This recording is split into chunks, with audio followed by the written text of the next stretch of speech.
Magandang araw po sa ating lahat. Narito na ang update sa binabantayan nating si Bagyong Agon ngayong araw. Sa kasulukuyan ay kumikilos si Bagyong Agon pakanluran, hilagang kanluran sa bahagi ng katubigan ng Quezon Province at napanatili nito ang kanyang lakas.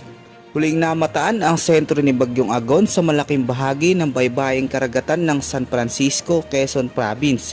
Taglay nito ang lakas ng hangin na aabot sa 50 km per hour malapit sa sentro nito at gustiness na aabot sa 80 km per hour. Habang kumikilos ito pakanluran, hilagang kanluran sa bilis na 20 km per hour. Ayon sa Joint Typhoon Warning Center, si Bagyong Agon ay lumakas pa at isa ng tropical storm. Base sa ipinapakita ng weather forecast animation, ang latest direction ni Tropical Storm Agon ay inaasahan na kikilos ito pakanluran, hilagang kanluran sa malaking bahagi ng katubigan ng Sibuyan Sea.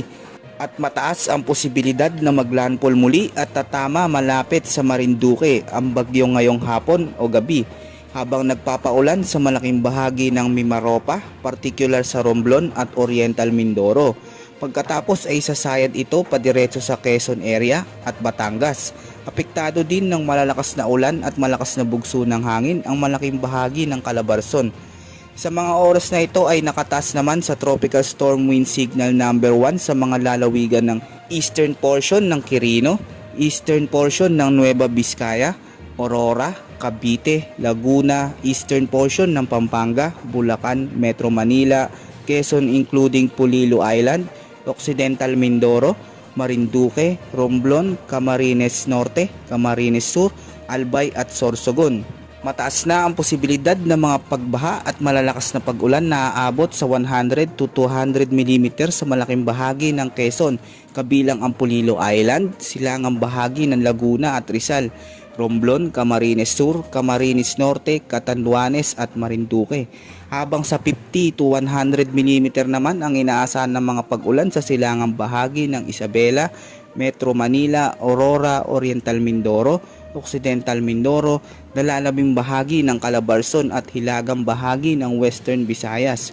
Samantalang bukas naman ng hapon o gabi hanggang Martes ng gabi ay asahan ng ulan na aabot sa 100 to 200 mm sa bahagi ng Quezon, kabilang ang Pulilo Island, Catanduanes, Camarines Norte, Camarines Sur. Samantalang aabot naman sa 50 to 100 mm sa Aurora, Laguna, Albay, Rizal, hilagang bahagi ng Masbate, silangang bahagi ng Isabela, kabilang ang Burias Island. Inaasahan din itataas sa Tropical Storm Wind Signal number 1 ang mga ilang lugar sa Calabarzon, Central Luzon at Mimaropa. Posible din na i-upgrade ng Pag-asa ang lakas ni Bagyong Agon sa Tropical Storm Wind Signal number 2 sa mga susunod na update. Malalakas na ulan din ang inaasahan ngayong araw sa Metro Manila, Laguna, Bulacan, dulot ng bagyong habang sinusuyod ang malaking bahagi ng Luzon. Malalakas na ulan din ang inaasahan ngayong araw sa Metro Manila, Laguna, Bulacan, dulot ng bagyo habang sinusuyod ang malaking bahagi ng Luzon.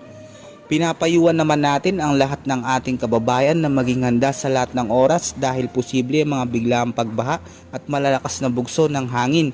Manatiling nakasubaybay sa ating update na ilalabas dahil bawat oras ay posibleng magbago ang lakas ng bagyo. Ito ang latest update sa ulat panahon ngayong araw, maging alerto at handa sa anumang panahon.